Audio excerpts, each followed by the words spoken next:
Okay, my name is Ryan Landers, and I am doing a video interview question for user on Reddit's Oculus subreddit, and we're going to talk today about my experience a little bit with the Oculus Dev Kit 2, and a little bit about me. This is for a school project. So, first things first, what is your name? My name, as I stated, is Ryan Landers. I want to know, what is my profession? And I am a digital marketer as a background. That includes SEO, content creation, strategy outreach, web design, that sort of stuff. If video game related, how long have you been in the industry? It's not really video game related, so can't really comment on that. How long have you been playing video games? Well, I'm 28, almost 29 now, and I've been playing since about 7 or 8, so 20 years, give or take a year. Excluding the Oculus Rift, what would you say has been the most revolutionary product in the video game industry? I would have to say the most revolutionary product in the video game industry so far has been probably Microsoft's DirectX, because in the early days of PC gaming, there were a lot of competing standards. A lot of games were coded directly to the hardware, but OpenGL and DirectX kind of opened up games for a wide range of hardware where things didn't have to be coded specifically for, an ATI card or NVIDIA card or any of the other cards at the time. So that one's pretty revolutionary. Let's see. Over the course of your time playing video games, what kind of changes have you seen in the industry, the way games are played, and the kinds of games that are developed? Let's see. Well, we've seen a lot of the games tend towards consoleization.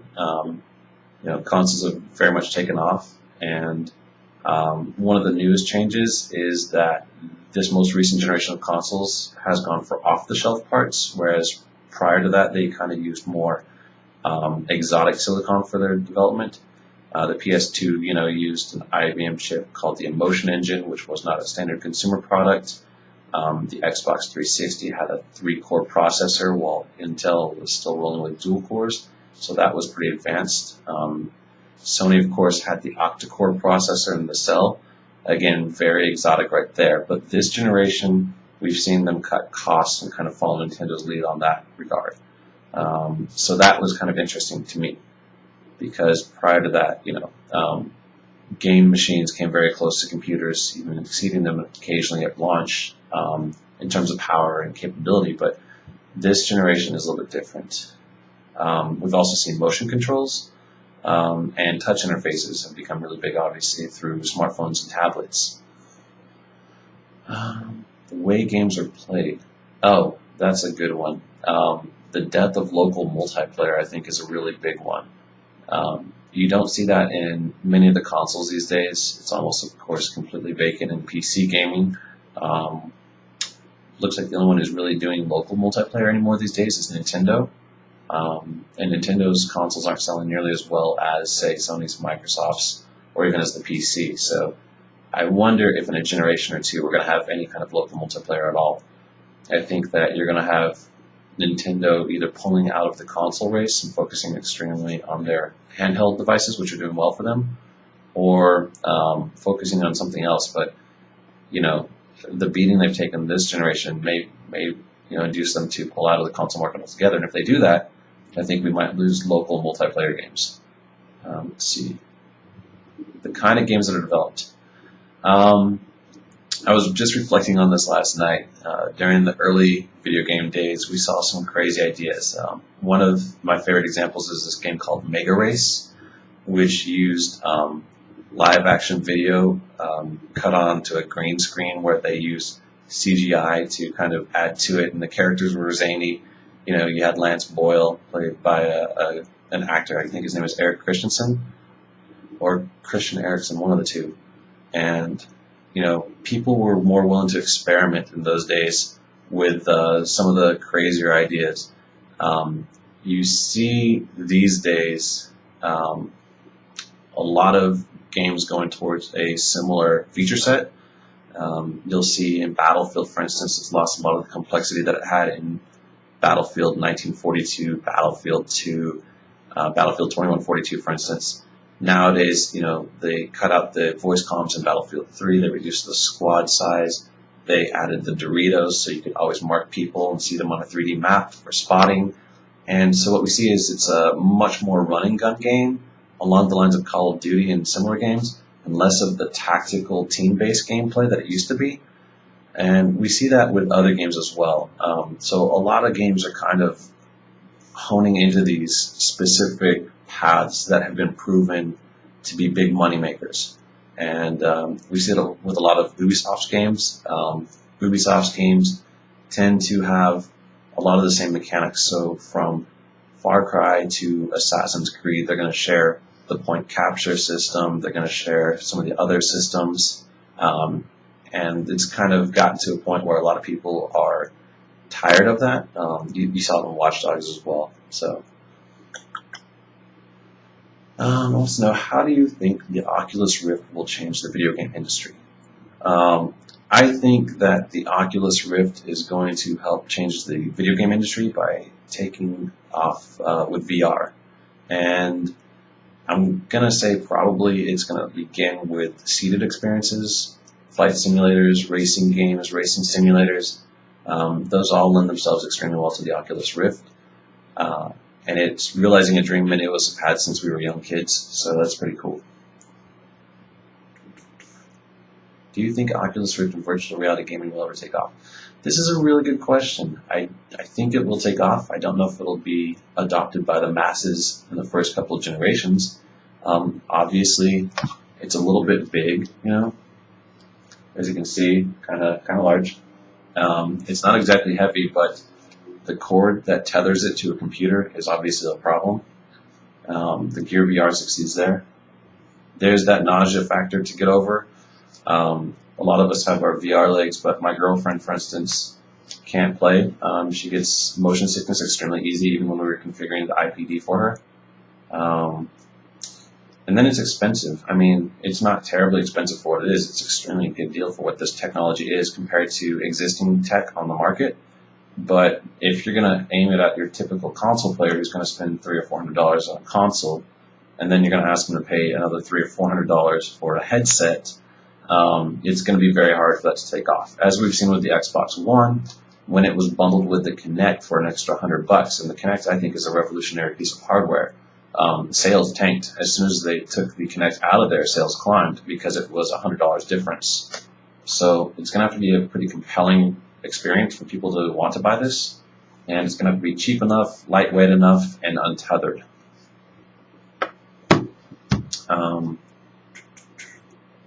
But I think once people experience it, from what I've demoed for my own coworkers, my brother, some friends, and whatnot, once people experience the benefits of virtual reality, like in Elite Dangerous or Euro Truck Simulator 2 or Assetto Corsa, it really blows their mind, and they instantly get it.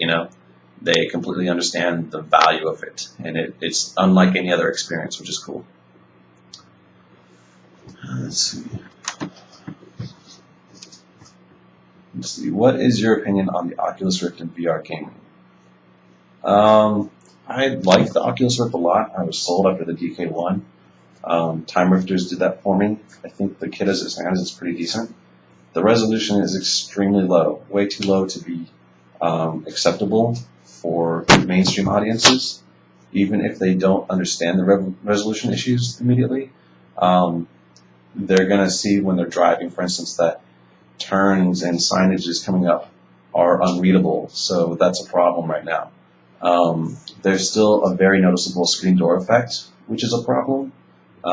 So once the resolution is increased, I honestly don't think that a 1440p resolution panel is going to be enough. I think that it's going to require something like a 4K resolution panel to be able to produce the clarity needed to be able to read signages at distance, to not have that screen door effect, etc.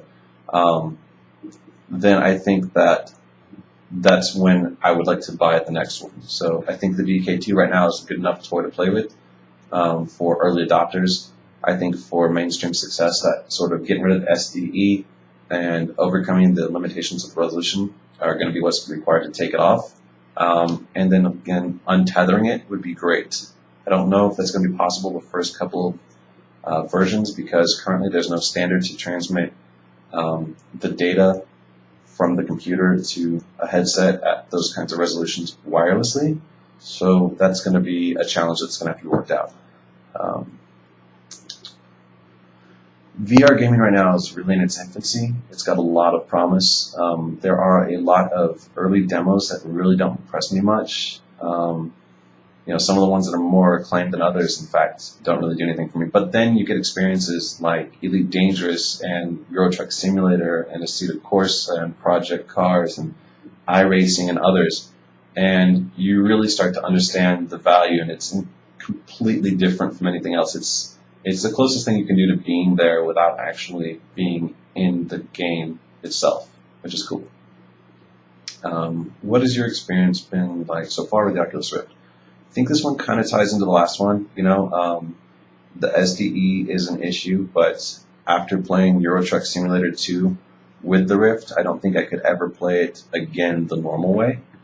I've got a colleague who plays it, and he didn't actually try the Rift, but he's played Euro Truck Simulator 2, and there's a disconnect when we were trying to explain our experiences. He thought it was a decent game, and he enjoyed it, but we didn't have the same experiences, where I felt like I was literally in a truck looking around at the cab and using the mirrors to look back to park and whatnot. Let's see.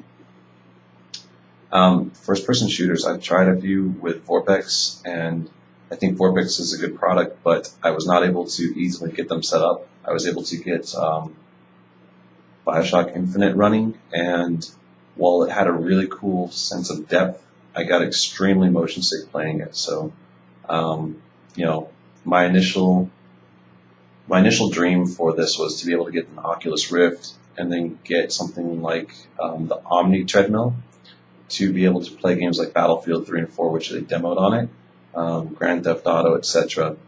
And right now, because of the motion sickness experienced in first-person shooters, I'm going to kind of hold off on the Omni and see how that goes. It may be that having an omnidirectional treadmill like the Omni or the other one out there actually cures the motion sickness, because then your body will be moving the same way that your character is moving. So that might be something to fix that.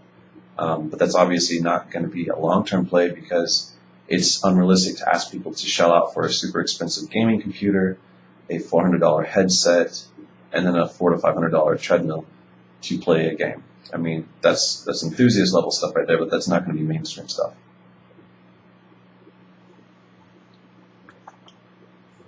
Do you prefer gaming on a monitor, TV, or through the Oculus Rift? It honestly depends on the experience. If the game is configured for the Rift, like Vanguard V, Euro Truck Simulator 2, racing games, those are perfect for the Rift. I absolutely play those only through the Rift, where supported, of course.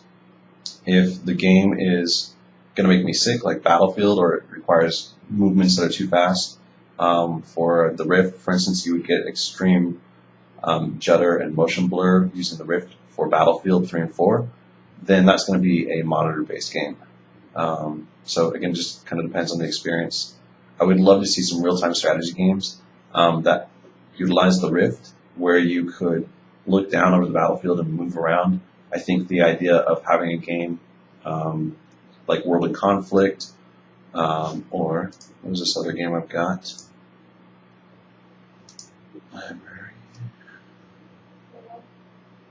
Wargame, Airland Battle. So the Wargame series, if I could see like the howitzer shells flying through the air and then pan the camera in virtual reality anywhere godlike, that would be so impressive to see those like fly right past your head and hear the whizzing go by, which would be really cool. That game would lend itself extremely well to VR. Black and white style game would be incredible in VR, especially with hand tracking. Since they already had a hand in the game, you could use hand tracking in place of the mouse movements. Let's see. Do you see any potential problems with the Oculus Rift? Yeah, obviously, I think I've enumerated a few. Cost is prohibitive.